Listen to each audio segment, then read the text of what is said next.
Hello friends, welcome to movies don. நீங்கள் நம்ம பார்க்க போகிற படம் என்னென்னா, ராஜாக்கள் காலகட்டத்தை சேர்ந்த ஒரு அரசன்.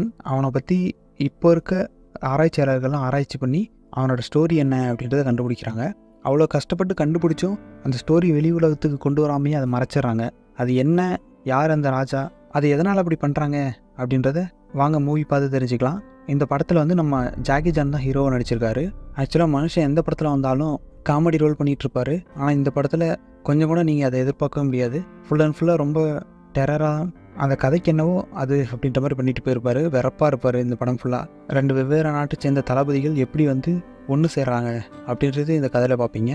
வீடியோ கொஞ்சம் லென்த்தாக போச்சுன்னா கொஞ்சம் ஸ்பீடாக வச்சு பார்த்துக்கோங்க. சரி வாங்க ஃப்ரெண்ட்ஸ், மூவி ரிவ்யூக்குள்ளே போகலாம். படத்தோட ஸ்டார்டிங்கில் நம்மளுக்கு பூமி வெளியே காட்டுறானுங்க. அங்கேருந்து ஒரு நியூஸில் ஒரு பேக்ரவுண்ட் வாய்ஸோடு ஆரம்பிக்குது. என்னென்னா, அந்த காலத்தில் ரோமானி வீரர்கள்லாம் சைனாக்குள்ளே வந்திருக்காங்க, அவங்களோட வரலாறு புதஞ்சு கிடக்கு அப்படின்னு சொல்லி ஒரு நியூஸில் சொல்லிகிட்டு இருக்காங்க. அதை இப்போ இருக்க ஆராய்ச்சியாளர்கள் யாருமே நம்பலை.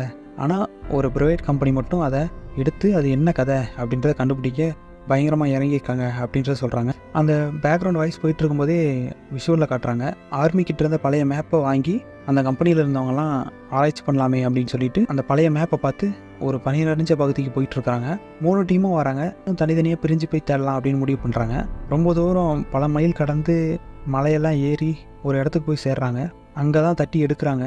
இப்போல்லாம் நம்மளோட சோழர்கள் வரலாறு கிடைக்காதா அப்படின்னு சொல்லி எவ்வளோ கஷ்டப்பட்டுட்ருக்கோம். ஆனால் கிடைச்சா ஒரு நாள் இப்படி வாழ்ந்தாங்க அப்படி வாழ்ந்தாங்க அப்படின்ற வரலாறு தெரியும். எனக்கு இந்த சீனை பார்த்தோன்னே அதான் ஞாபகம் வந்தது. அதுக்கப்புறம் அதை தட்டி எடுக்கிறாங்க. ஒரு மாவீரனோட பேர் அப்படின்னு சொல்லி ரொம்ப சந்தோஷப்படுறாங்க. அதுக்கப்புறம் அவங்கள்ட்ட இருக்க ஏஐ டெக்னாலஜி மூலிமா அந்த கோட்டை உண்மையிலேயே இருந்திருந்தால் எப்படி இருக்கும் அப்படின்ற அந்த விஷுவலை கண்ணு முன்னாடி கொண்டு வராங்க. அவங்க அந்த கோட்டை ஏஐ மூலிமா வடிவமைச்சு எடுத்துகிட்டு வரும்போதே அப்படியே ஒரு ஸ்டோரிக்குள்ளே வருது. அப்படியே ஒரு கோட்டையை காட்டுறாங்க. காட்டிட்டு மக்கள்லாம் எப்படி இருக்காங்க அப்படின்றத காட்டிட்டு அதுக்கப்புறம் நேராக அந்த கோட்டையை விட்டு தள்ளி இருக்க மலைப்பகுதி அதெல்லாம் காட்டுறாங்க. பாலைவனமாக இருக்குது ஏரியா ஃபுல்லாக. அதுக்கப்புறம் அங்கே ஜாக்கி சான் குதிரையில் ரொம்ப வேகமாக வந்துட்டுருக்காரு. ஆப்போசிட்டில் இருக்கிற 2 டீம் சண்டை போட போகிறாங்க. இவர் வந்து ஆக்சுவலாக இங்கே இருக்க ஒரு நாட்டோட பாதுகாப்பு படையை சேர்ந்தவர். இந்த மாதிரி எந்த ஒரு சண்டையும் வராமையும் சமாதானப்படுத்தி மற்றவங்கள போர் நடக்காமல் பார்த்துக்கிற ஒரு வேலை இவருக்கு. இவங்களோட நாட்டு பக்கத்தில் இந்த மாதிரி சம்பவங்கள் நடந்தால் அதை வந்து இவர் தட்டி கேட்பார். கிட்டத்தட்ட 32 கிராமமாக பிரிஞ்சு கிடக்கு இந்த ஏரியா. அங்கங்கே அந்த 32 ஏரியாவுக்கும் இவர் வந்து கார்டு மாதிரி பார்த்துட்ருக்காரு. 2 டீமும் எதிரும் புதியமாக சண்டை போடுறதுக்கு ரெடியாக இருக்கானுங்க. நம்ம ஜாக்கி சான் கிட்ட ஒரு குறிப்பு இருக்குது. அதில் எடுத்து பார்க்குறாரு. இவங்க எந்த டீம் சேர்ந்தவங்க, இவங்க எந்த டீம் சேர்ந்தவங்க அப்படின்ற அவங்க சின்னத்தை வச்சு கரெக்டாக கண்டுபிடிச்சிட்டு அந்த கதைப்படி நம்ம இந்தியா சைடு வந்து அப்போ தான் வறட்சியாக இருக்குது, அதனால் அந்த நாட்டுப்படை இங்கே வருது அப்படின்ற மாதிரி அவர் சொல்லிவிட்டு அவங்க சண்டை போடுறதுக்கு ரெடி ஆகுறாங்க. உடனே நடுவில் போய் தடுக்கிறதுக்கு போகிறாரு. அதுக்கப்புறம் மாறி மாறி ஒரு 2 பேர் மட்டும் அடிச்சிக்கிறாங்க. இதே நாட்டிலேருந்து சண்டைக்கு வந்தவங்கள்ட்ட கழுகு வச்சுருக்கானுங்க. அதை வந்து போர் கருவியாக யூஸ் பண்ணுறானுங்க. அந்த கழுகு பறந்து வந்து இவங்க மூஞ்சிலேயே கொத்துது. அதனால் கவனம் சிதறது. அந்த கேப்பை யூஸ் பண்ணி அடிச்சிடுறாங்க. கடுகு சின்னம் பதிச்சவங்க அப்படின்னு வச்சுக்கலாம். அதுக்கப்புறமா நம்ம ஜாக்கி சான் வந்து நடுவில் நிற்கிறாரு. அந்த சமயமாக பார்த்து அந்த நாட்டோட இளவரசி அவங்க வராங்க. அதுக்கப்புறம் நம்ம ஜாக்கி சான் வந்து நடுவில் சமாதானம் பேசலாம் அப்படின்னு நினைக்கும்போது வார்த்தை முத்தி அப்போ நீங்கள் வந்து எங்களோட சண்டை போடுங்க அப்படின்ற மாதிரி ஆயிடுது. அதுக்கப்புறம் நம்ம ஜாக்கி சானுக்கும் அந்த நாட்டு இளவரசிக்கும் பயங்கரமான சண்டை நடக்குது. சண்டையில் ஒரு கட்டத்தில் அவங்க போட்டிருக்க முகத்தில் விலகிடுது. எல்லாருமே ஆச்சரியமாக பார்க்குறானுங்க. ஒரு வழியாக அந்த சண்டை முடிஞ்சு திரும்ப நாட்டுக்கே போகிறாங்க. நம்ம ஹீரோ என்ன நினைக்கிறேன்னா, படா சமாதானமாக போயிட்டாங்க அப்படின்ற மாதிரி நினச்சிறாரு. அதுக்கப்புறமா கூப்பிட்டு போய் நான் உங்கள்கிட்ட தோற்றதுனால நீங்கள் தான் என் கணவர் அப்படின்ற மாதிரி சொல்கிறாங்க. ஜாக்கி சான் ஆளை விட்றா சாமி அப்படின்னு சொல்லிட்டு அங்கேருந்து ஓடி இருந்துடுறாரு. அதுக்கப்புறம் அந்த சீனை கட் பண்ணி அடுத்த சீனை கட்டுறாங்க. இந்த பக்கம் ஸ்கூல் குழந்தைங்கள்லாம் பாடம் சொல்லி கொடுக்குற ஒரு அம்மா உட்காந்துருக்கு. அப்புறம் அங்கே இருக்க ஏழை மாணவர்கள்லாம் வந்து அங்கே படிச்சுட்டு இருக்காங்க. நம்ம ஜாக்கி சான் வராரு. வரும்போதே நிறைய தின்பண்டங்கள் வாங்கிட்டு தான் வராரு. இந்த பாடம் சொல்லி கொடுக்கக்கூடிய இந்த அம்மா தான் ஜாக்கி சானோட ஒய்ஃபு.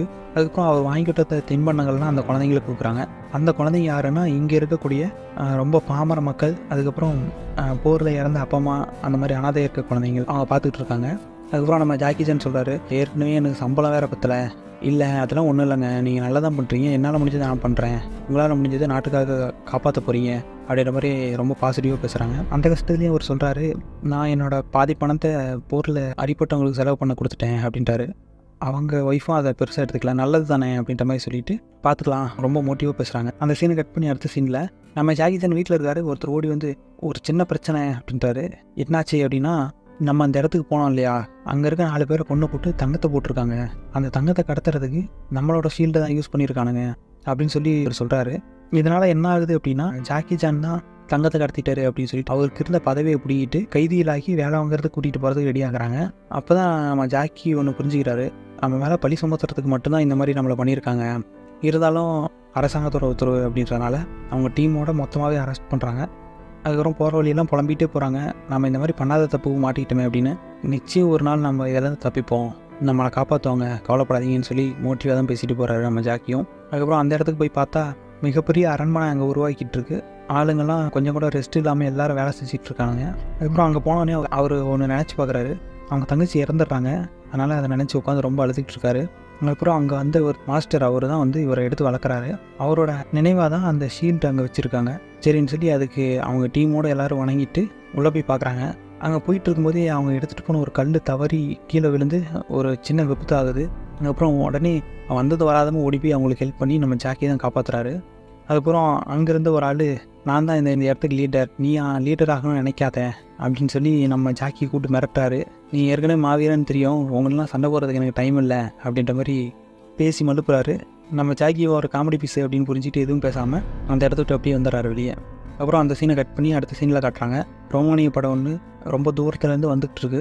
இந்த நாட்டை பார்த்துட்டு இங்கே இருக்கவன் ரொம்ப முட்டாள்தனமான ஒரு தளபதி தான், ஒன்றும் பிரச்சனை இல்லை, கடந்து அந்த சைடு போயிடலாம் அப்படின்னு சொல்லி வராங்க. ஆனால் அவங்களுக்கு எந்த பக்கம் போகிறதுன்னு தெரில, இதை தான் தாண்டி போகணும் அப்படின்ற ஒரு ஐடியாவில் இருக்காங்க. அங்கே இருந்த ரோமானிய தளபதி வந்து அங்கே ஒரு பையனை பார்த்து நம்ம கண்டிப்பாக இப்போ போகிற போரில் ஜெயிப்போம் அப்படின்னு சொல்லி ஆறுதல் சொல்லிட்டு தான் வராரு. இந்த பையன் யாருன்னு பார்த்தா ரோமானிய இளவரசன், இவனுக்கு கண்ணு தெரியாது. அதுக்கப்புறமா அந்த படை எதிர்நோக்கி வேகம் வந்துக்கிட்டு இருக்கு. நம்ம ஜாக்கி பார்த்துட்டு இவங்க வந்து நம்மள்ட்ட சண்டைக்கு வரல, நம்ம கதவை திறக்கணும் அப்படின்னு தான் எதிர்பார்க்குறாங்க அப்படின்னு சொல்லி சொல்கிறாரு அங்கேருந்து அப்போதைய தளபதி கிட்ட. ஆனால் அந்த ஆள் கேட்குற மாதிரி இல்லை, நான் தான் எல்லாமே அப்படின்ற மாதிரி நினச்சிட்டு வாங்க அவங்கள அட்டாக் பண்ணலாம் அப்படின்னு சொல்லிட்டு வேகமாக போகிறாங்க. அங்கே போனால் போகிற வழியிலே இவங்க மண்ணை போட்டு மூடி படுத்துருக்காங்க பாதி பேர். இவங்களை சுற்றி வளைச்சி மாட்டிக்கிறாங்க இவங்க. அதுக்கப்புறம் நம்ம ஜாக்கி, இங்கே யாராவது அடுத்தது பொறுப்பேற்றுக்க இருக்கீங்களான்னு கேட்டவொன்னே யாரும் இல்லை அப்படின்றாங்க. நானே பொறுப்பேற்றுக்கிறேன், ஒழுங்காக நான் சொல்கிறத பண்ணுங்கள், இல்லைனா இந்த இப்போ வர படைக்கிட்ட அடிவாங்கி எல்லாரும் செத்துருவீங்க அப்படின்னு சொல்கிறாரு. அதுக்கப்புறம் உடனே அவங்க சொல்கிற மாதிரி கேட்குறாங்க. அந்த ரோமானிய பட தளபதி என்ன நினச்சானா, இதுக்கு முன்னாடி இவங்கள்ட்ட அதிகமாக படம் இல்லை, அதனால் ஈஸியாக ஜெயிச்சலான்னு பார்த்தான். ஆனால் நம்ம ஹீரோ வந்து ஏதோ நிறையா ஆளுங்க இருக்க மாதிரி கொடியை தூக்குற மாதிரியும் எய்ம் பண்ணி வைக்கிற மாதிரியும் அவங்கள பண்ணி நிற்க வச்சுறாரு. அதனால் அவங்களே ஒரு செகண்ட் ஆடி போகிறாங்க. என்ன உங்களுக்கு பிரச்சனை அப்படின்னு சொல்லி நேர்லேயே கேட்குறாரு. இல்லை நான் இந்த பக்கம் போய் ஆகணும் அப்படின்னு சொல்கிறாங்க. ஆனால் அவங்களுக்கு பிளானு அப்படின்னு எதுவுமே இல்லை, இந்த பக்கம் வழி விட முடியாது, நீங்கள் இந்த இடத்த விட்டு காலி பண்ணுங்க அப்படின்றாரு நம்ம ஜாக்கி. அந்த ரோமானிய பட தளபதி சொல்கிறாரு, இல்லை நீ என் கூட சண்டை போடு, யார் ஜெயிக்கிறாங்களோ அவங்க ஜெயிக்கிறதுக்கு அந்த மாதிரி பண்ணிக்கலாம் அப்படின்ட்டு. நம்ம ஹீரோ வந்து சொல்கிறாரு வேணான்னு, இருந்தாலும் கேட்காம சண்டை போட்டுகிட்டே இருக்காரு. ஒரு இடத்துல மணல் புயல் வர ஆரம்பிச்சிடுது. அதுக்கப்புறம் நம்ம ஜாக்கி தான் சொல்கிறாரு, 2 பேரும் சமாதானமாக போயிடுவோம், மணல் புயலால் எல்லாரும் செத்துருவோம் வாங்க, அதே மாதிரி நீங்கள் பிடிச்சி வச்சுருக்க எங்கள் ஆளுங்களையும் விடுங்க, அவங்க தெரியாமல் பண்ணிட்டாங்க அப்படின்ற மாதிரி பேசுகிறாரு. சரி இவரு நல்லவர் தான் அப்படின்றத புரிஞ்சுக்கிட்டு எல்லாருமே அந்த கோட்டைக்குள்ளே சீக்கிரமாக உள்ள வந்துடுறாங்க. ஏற்கனவே உடம்பு சரியில்லாத அந்த இளவரசன் இன்னும் கொஞ்சம் உடம்பு சரியில்லாமல் போயிடுது. அதனால் நேராக கொண்டு வந்து வைத்தியசாலையில் ஏதோ ஆணி மாதிரி வச்சு குத்தி வைத்தியம் பார்க்குறாங்க. உடனே அந்த இளவரசன் முடிச்சிடறான்.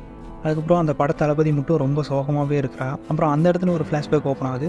அந்த ரோமானிய நாட்டோட பட்டத்து இளவரசன், அதாவது இந்த பையனோட அண்ணன், இந்த பையன் வந்து அவனுக்கு போட்டியும் வந்துடக்கூடாது அப்படின்றதால கண்ணு தெரியாத மாதிரி ஒரு கெமிக்கலை கலந்துருப்பான். கொஞ்சம் கூட இறக்கமே இல்லாத கொடுக்குறேன். அதுக்கப்புறம் இதை பார்த்துட்டு இருக்கும்போது நம்ம ஜாக்கி வராரு. என்ன சரக்கு அடிக்கிறீங்களான்னு சொல்லிட்டு சரக்கு ஊற்றி கொடுக்குறாரு. அதுக்கப்புறம் 2 பேரும் கொஞ்ச நேரம் பேசிகிட்டு இருக்காங்க. அப்போ தான் சொல்கிறாரு, இந்த மாதிரி நான் எந்த பக்கம் போகிறதுன்னு தெரியாமல் தான் இங்கே வந்திருக்கேன் அப்படின்னு சொல்லி. சரின்னு சொல்லி அவரும் அதை அக்செப்ட் பண்ணிவிட்டு அப்படியே கிளம்பிடுறாங்க. அதுக்கப்புறம் அடுத்த நாள் காலையில் இப்போ நம்ம ஜாக்கி இருக்க அவரோட நாட்டு மன்னன் உத்தரவு போகிறாரு, இன்னும் 15 நாளுக்குள்ளே இந்த கோட்டையை நீங்கள் கட்டி முடிக்கணும், இல்லைனா எல்லாருக்கும் மரண தண்டனை கொடுப்போம் அப்படின்னு சொல்லி ஒரு நியூஸ் வருது. அதனால் வந்து எல்லாரும் உட்காந்து ஃபீல் பண்ணுறாங்க, நைட்டு பகலாக கஷ்டப்பட்டால் கூட இந்த கோட்டையை கட்டி முடிக்க முடியாது அப்படின்னு. ரோமானிய பட தளபதி வரான். நான் சொல்கிற ஐடியாவில் பண்ணிங்கன்னா 15 நாள் என்ன, அதுக்குள்ளேயே சீக்கிரமாக கட்டி முடிக்க முடியும் அப்படின்னு சொல்லி. சரின்னு சொல்லி இவங்க எல்லாரும் உட்காந்து ஒன்றா டிஸ்கஸ் பண்ணுறாங்க. நிறைய மிஷினரிஸ் உருவாக்குறத பற்றியும் நிறைய புது ஐட்டங்களை இன்க்ளூட் பண்ணி கட்டடக்கலையை தயாரிக்கிறத பற்றி அவங்க தெரிஞ்சு வச்சுருக்காங்க. அதை இங்கே வந்து சொல்கிறாங்க. அதே மாதிரி எக்ஸிக்யூட் பண்ணி எல்லாரும், அந்த ரோமானிய பட வீரர்களும் சரி, இங்கே இருந்த ஜாக்கி கூட இருந்த அவங்களும் சரி, அதுக்கப்புறம் அங்கே ஏற்கனவே அடிமைகளாக இருந்தவங்களும் சரி, எல்லோரும் சேர்ந்து இந்த அரண்மனை கட்டலாம் அப்படின்னு சொல்லி ஒத்துழைச்சி வராங்க. இவங்களே புது மிஷினரிஸ் எல்லாம் கண்டுபிடிச்சி ரொம்ப வெயிட்டாக இருக்க கல்லெல்லாம் க்ரெயின் மாதிரி பண்ணி அப்படியே தூக்கி மேலே வைக்கிறாங்க. அதுக்கப்புறம் ரோமானிய பட தளபதி அந்த சின்ன பையன், அந்த நாட்டோட இளவரசனால அவனை கூப்பிட்டு இந்த மாதிரி புது கட்டடம் கட்டிகிட்டு இருக்கோம் அப்படியே தொட்டு உணர்ந்து பார்க்குறான் அந்த பையன். அதுக்கப்புறம் அந்த இடத்துல உட்காந்து ரொம்ப ஃபீல் பண்ணிக்கிட்டு இருக்காரு நம்ம பட தளபதி, இந்த மாதிரி ஆயிடுச்சு அப்படின்ற மாதிரி. அதுக்கப்புறம் அந்த சீனை கட் பண்ணி அடுத்த சீனில் நம்ம ஜாக்கியும் அவரோட டீமும் அவங்களுக்கு தெரிஞ்ச சண்டையெல்லாம் மறக்கக்கூடாதுன்னு ப்ராக்டிஸ் பண்ணிட்டுருக்காங்க. அதை பார்த்து அந்த ரோமானிய பட தளபதி உடனே இவங்க ஆளுங்களையும் இறக்கி இவங்களுக்கு தெரிஞ்ச மாதிரி பண்ணி கட்டுறாங்க. அதுக்கப்புறம் ஒரு கட்டத்தில் 2 பேரும் யார் பெருசுன்ற மாதிரி பார்க்குறதுக்கு சின்னதாக ஒரு போட்டி வைக்கிறாங்க. அந்த போட்டியில் இவங்க நாட்டு வீரன் ஒருத்தன், அவங்க நாட்டு வீரன் ஒருத்தன் வந்து சண்டை போட்டுறாங்க. அதில் வந்து நம்ம ஜாக்கியோட டீமில் இருந்த வீரன் ஜெயிச்சிடறான். அதுக்கப்புறம் அடுத்த ஆளை இறக்கலாம் அப்படின்னு சொல்லி அடுத்த ஆளை இறக்குறாங்க. அந்த பக்கம் ரோமானிய பட வீரர் 2வதாக ஜெயிச்சிடறான். அதனால் இவங்களும் சலிச்சவங்க இல்லை அப்படின்ற மாதிரி ஒரு பார்வை பார்க்குறான் அந்த ரோமானிய பட தளபதி. அதுக்கப்புறம் எப்படியோ இதெல்லாம் முடிஞ்சு ரொம்ப சந்தோஷமாக இருக்காங்க. பாட்டெல்லாம் பாடி ரொம்ப என்ஜாய் பண்ணுறாங்க. எல்லோரும் ஒன்று கூட ஒன்று கலந்த மாதிரி தெரியுது. அந்த சின்ன பையன் வந்து ஒரு இடத்துல நின்று அவனாக ஒரு பாட்டு பாடுறான். அதுக்கு எல்லோரும் வந்து கைத்தட்டி ரொம்ப ஆரவாரமாக என்ஜாய் பண்ணுறாங்க. அதுக்கப்புறமா அந்த நைட்டு தான் சொல்கிறாரு, அவரோட ஃபுல் ஸ்டோரியை அங்கே தான் ஓப்பன் பண்ணுறாரு. என்னாச்சுன்னா, ரோமானிய நாட்டோட அரசர் வந்து அவருக்கு அப்புறம் அவரோட வாரிசு யார் அப்படின்றது தீர்மானிக்கிறதுல ஒரு ஒப்பந்தம் போட்டார் அவரோட தங்கச்சிக்கிட்ட.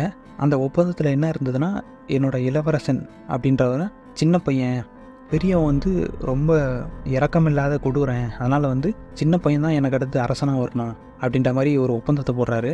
அந்த ஒப்பந்தத்தை படி இப்போ இருக்க ரோமானிய நாட்டு தளபதி தான் அந்த பையனை பாதுகாக்கணும் அப்படின்ற அந்த ஒரு ரூல்ஸ் இருக்குது. அதனால் அவர் தான் இவரோட மெய் பாதுகாவலன் அப்படின்னு அறிவிக்கிறாங்க. அதுக்கப்புறம் ஒரு கட்டத்தில் என்ன ஆகுதுன்னா, அந்த கொடூரமானவன் இந்த மாதிரி ஒப்பந்தத்தை போட்ட தெரிஞ்சுக்கிட்டு அவங்க அப்பாவையும் சாகடிச்சிட்டு இந்த பையனுக்கும் கண்ணு தெரியாத மாதிரி ஒரு கெமிக்கலை கொண்டு வந்து போட்டுட்டு அவன் நாட்டை ஆளணும் அப்படின்னு சொல்லி முடிவு பண்ணுறான். அதுக்கப்புறம் இதெல்லாம் தெரிஞ்சுக்கிட்டு நான் அந்த தளபதி அவனுக்கு ஆதரவாக இருந்த அந்த வீரர்களையும் இந்த பையனையும் கூட்டிகிட்டு அந்த இடத்த விட்டு எஸ்கேப் ஆகி வந்துடுறாரு. அதுக்கப்புறம் அங்கே நடந்ததா இதை தான் சொல்கிறாரு. அதுக்கப்புறம் நம்ம ஜாக்கியும் சொல்கிறாரு, சின்ன வயசில் நானும் போரில் மாட்டிக்குவோம் அப்படின்னு சொல்லி என் தங்கச்சியை கூட்டிகிட்டு ஓடினேன். ஆனால் என் தங்கச்சி கத்திக்கிட்டே இருந்தா, அவள் வாயடைக்கிறது தான் நான் கை வச்சு மறைச்சிட்டு இருந்தேன். ஆனால் அவள் அப்படியே இறந்துட்டான் அங்கே. ஆனால் இப்படிலாம் நடக்கணும்னு ஏதோ ஒரு இருந்திருக்கு, ஒன்றும் கவலைப்படாதீங்க, எது நடக்கிறதோ அது நல்லா நடக்கும் அப்படின்ற மாதிரி பேசுகிறாரு. அதுக்கப்புறம் ஒரு வீடன் ஓடி வந்து அந்த கொடூரமான அரக்கன் பழையத்தை ரட்டிட்டு இந்த பக்கம் வரான் அப்படின்னு ஓடி வந்து நம்ம ரோமானிய பட தளபதிட்டு சொன்னோன்னே எல்லாருமே ஷாக் ஆகுறாங்க. அதுக்கப்புறம் அந்த சின்ன பையன்ட்ட போய் இந்த மாதிரி வந்துகிட்டு இருக்கான், நாம் சமாளிச்சிடலாம் அப்படின்ற மாதிரி பேசுகிறாங்க ஆறுதலாக. சின்ன பையன் இருந்துட்டு கடைசியாக நம்ம ஜாக்கி சானை கூப்பிட்டு, இந்தாங்க என்னோடய படம் மொத்தமும் உங்களுக்கு கீழே செயல்படுற மாதிரி நான் உத்தரவு போடுறேன் அப்படின்னு சொல்லி நம்ம ஜாக்கி கிட்ட ரோமானிய வீரனுக்கு அடையாளமாக அவங்களோட கத்தியும் ஒன்று கொடுக்குறான். அந்த கொடூரமானவன் வரான் அப்படின்னு தெரிஞ்ச உடனே எப்படினாலும் அவனோட மனைவி குழந்தைங்களுக்கு ஆபத்து அப்படின்னு சொல்லிட்டு நேராக அவர் நாட்டுக்கு போயிடறாரு கிளம்பி. அந்த கேப்பில் அந்த இளவரசரையும் அந்த ரோமானிய நாட்டு தளபதியும் வந்து சுற்றி வளைச்சிட்றாங்க. அதுக்கப்புறம் ஒரு கட்டத்தில் மாட்டிக்கிட்டு அவங்களால ஒன்றும் பண்ண முடியல அவங்கள்ட்ட. போதாத குறைக்கு அந்த நாட்டு தளபதியை அடித்து கட்டி போட்டுறாங்க. அந்த சீனை கட் பண்ணி அடுத்த சீனில் நம்ம ஜாக்கி கரெக்டாக அந்த நாட்டுக்குள்ளே வராரு. அவரோட ஒய்ஃபை அரெஸ்ட் பண்ணி கூட்டிகிட்டு போயிட்டுருக்காங்க. அதுக்கப்புறம் அங்கே வந்தவங்கெல்லாம் அடித்து போட்டு காப்பாற்றலாம் அப்படின்னு நினைக்கிற டைமில் போர் வீரர்கள்லாம் அதிகமாக வர ஆரம்பிச்சிடுறாங்க. அந்த சமயத்தில் எதிர் தாக்குதல் நடத்திட்டு இருக்காங்க இவங்க கேங்கும் சேர்ந்து. யாரோட அம்போ போய் மற்றவங்களை தாக்குற மாதிரி தெரியுது. யாரான்னு திரும்பி பார்த்தா அந்த ஃபஸ்ட்டு சீனில் பார்த்த அங்கேருந்த அந்த நாட்டோட இளவரசி தான் வந்து இவங்களுக்கு ஹெல்ப் பண்ணுறா. நம்ம ஜாக்கியோட பொண்டாட்டி கேட்குறா, இது யார் அப்படின்னு சொல்லி. அதுக்கு அவள் சொல்கிறா, இவரோட பொண்டாட்டி நான் அப்படின்னு சொல்லி நம்ம ஜாக்கியோட ஒரிஜினல் பொண்டாட்டிகிட்டே சொல்கிறா. அதுக்கப்புறமா இப்போ பொய் சொல்கிறா அப்படின்னு சொல்லிட்டு அந்த கட்டடத்தை விட்டு நேராக எகிரி குதிச்சு துணியில் வந்து எல்லா குழந்தைங்களும் எகிரி குதிக்க சொல்லி சொல்கிறாரு. அதுக்கப்புறம் எல்லாரும் வெளியே எகிரி குதிக்கிறாங்க. அப்படியே தப்பிச்சு எஸ்கேப் ஆயிடலாம் அப்படின்ட்டு அந்த லாஸ்ட் இதுக்கு போகும்போது ஒரு சின்ன பையனோட புக்கு கீழே விழுதே அப்படின்னு சொல்லி எடுக்க போனால் அந்த பையனை வில்லால் தாக்குறாங்க அப்படின்னு சொல்லிட்டு ஓடி வந்து நம்ம ஜாக்கி சானோட ஒய்ஃபு தடுக்க வராங்க. அந்த டைமில் அவங்களுக்கு அம்பில் அடிபட்டுருது. ஒரு நம்ம ஜாக்கி சானும் காப்பாற்ற நினைக்கிறாரு. இருந்தாலும் அதிர்ஷ்டம் அவங்க பக்கம் இல்லை. அவங்களோட மனைவி ரொம்ப அடிபட்டுது. அப்புறம் ஒரு கட்டத்தில் பக்கத்தில் இருந்த நெருப்பை தூக்கி வைக்கோல் மேலே வச்சு விட்றாங்க. அது பற்றி எரியுது. அதனால் அந்த வீரர்கள்லாம் அந்த பக்கம் பின்னோக்கி ஓடிடுறாங்க. அதுக்கப்புறம் அடுத்த சீனில் நம்ம ஜாக்கி அவரோட ஒய்ஃபை காப்பாற்றி வெளியே கூப்பிட்டு வர்றாரு. இருந்தாலும் அந்த இடத்துலையே அவங்க உயிர் போயிடுது. இதெல்லாம் நம்ம ஜாக்கி சானால் சுத்தமாக தாங்கிக்கவும் முடியல. அதுக்கப்புறம் அந்த சீனை கட் பண்ணி அடுத்த சீனில் நம்ம ரோமானிய தளபதி காட்டுறாங்க. ரொம்ப வெயிட்டான சங்கிலியில் சுற்றி போட்டு கட்டி போட்டிருக்காங்க. அதுக்கப்புறம் அப்படியே கேட் ஓப்பன் பண்ணிவிட்டு ரோமானிய இளவரசன் வரான். இந்த மாதிரி உனக்கு துரோகம் பண்ணணும்னு ஏன் தோணுச்சு அப்படின்னு சொல்லி கோபமாக பேசுகிறாரு அந்த தளபதி.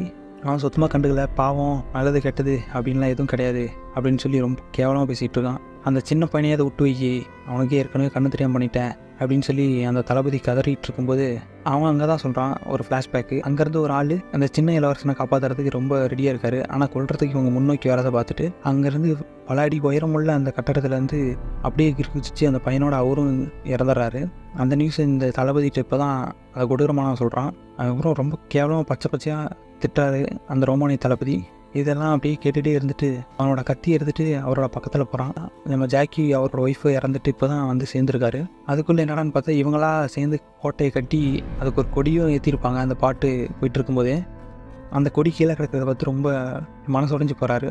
என்ன அப்படின்னு சொல்லி அவங்கள்ட்ட கேட்ட உடனே, இந்த மாதிரி உன்னை வந்து கொல்லணும், அதுக்கு வந்து எங்களுக்கு இவ்வளோ தங்கம் தராங்க அப்படின்னு சொல்லி சொல்கிறாங்க. அதனால் அங்கே சுற்றி இருந்தவங்க எல்லோரும் நாங்கள் அடிமைகளாக வாழ்ந்துட்டோம், இனிமேலாவது கொஞ்சம் நிம்மதியாக வாழணும்னு நினைக்கிறோம், இல்லை இந்த இடத்த விட்டு ஓடிடுங்க, எங்களுக்கு தங்கம் தான் தேவை அப்படின்னு சொல்லி கொந்தளிக்கிறானுங்க. அதுக்கப்புறம் தான் நம்ம ஜாக்கி பேசுகிறாரு, இவ்வளோ கஷ்டப்பட்டு ஆனால் கேவலம் இந்த தங்கத்துக்காக இப்படி மாறுவீங்கன்னு எதிர்பார்க்கவே இல்லை, நீங்கள் கொல்றதெல்லாம் தாராளமாக நீங்கள் கொல்லுங்க அப்படின்னு சொல்லி ரொம்ப மனசுடைஞ்சு பேசுகிறாரு. அதுக்கப்புறம் அங்கே இருந்தவங்கலாம் அப்படியே அவங்க அந்த மைண்டை மாற்றி மறுபடியும் நம்ம ஜாக்கிக்கு பக்கமே சப்போர்ட் ஆகிடுறாங்க. அங்கேருந்து ஒரு பிளானை போடுறாரு, நீங்கள் என்னை கூட்டிகிட்டு போகிற மாதிரி கூட்டிகிட்டு போங்க, அங்கேருந்து தப்பிக்கிறதுக்கான ஒரு பிளான் ஏற்பாடு பண்ணுறேன் அப்படின்னு சொல்லிட்டு அந்த இடத்த விட்டு எல்லாரும் சேர்ந்து தான் பிளான் பண்ணி வராங்க. அங்கே போய் நம்ம ஜாக்கி நின்னோடனே, இந்த மாதிரி நீ வந்து நிற்பன்னு நான் எதிர்பார்த்தேன் அப்படின்ற மாதிரி பேசுகிறான். அதுக்கப்புறம் அங்கேருந்து ஓடி வந்து நம்ம ஜாக்கி கூட பேசிகிட்டு இருக்கும்போது ஒருத்தன், இந்த மாதிரி ஒரு ஆள் 10,000 படையை தேர்த்தி கொண்டு வந்துட்டுருக்கான் அப்படின்னு சொல்லி அந்த நியூஸை சொல்கிறான். ஆக்சுவலாக இந்த கொடூரமான வந்து இங்கே இருந்த ஒருத்தன் கூட தீர்மானத்தை போட்டு தான் வந்திருப்பான், எல்லையை விட்டு கொடுத்துட்டு உனக்கு பாதி எனக்கு பாதி இந்த நாட்டை எடுத்துக்கலான்ற மாதிரி. நம்ம ஜாக்கி சொல்கிறாரு, நீ நினைக்கிறது எதுவுமே நடக்காது அப்படின்ட்டு.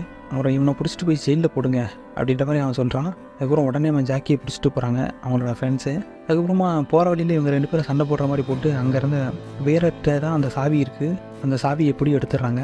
எல்லாருமே சேர்ந்து ஒரு பக்கமாக சாய்க்கிறாங்க. அப்படியே அந்த செல்லு பாதியாக பிச்சு உடஞ்சிடுது. அந்த கேப்பில் எல்லோரும் வெளியே வந்து மாற்றி மாற்றி அடிச்சுக்க ஆரம்பிக்கிறாங்க. அதுக்கப்புறம் அந்த சீனை கட் பண்ணி அடுத்த சீனில் அந்த எல்லையெல்லாம் விட்டு கொடுக்க மாட்டேன் அப்படின்னு சொன்னோன்னே அந்த கொடூரமானவன் அடித்து கொண்டுருவான். அதுக்கப்புறமா அடுத்த சீனில் அங்கேருந்து எஸ்கேப் ஆன நம்ம ஜாக்கி அங்கேருந்து எல்லா படை வீரர்களையும் ஓப்பன் பண்ணி விட்டுட்டு நேராக அவரோட ஃப்ரெண்டை பார்க்க போகிறாரு, அந்த ரோமானிய தளபதியை. போன சீனில் கத்தி எடுத்தான்னு என்னென்னு பண்ணான்னு பார்த்தா கண்ணை நோண்டி வச்சுருக்கான். அவரும் பார்த்து ரொம்ப அதிர்ச்சி ஆகிறாரு.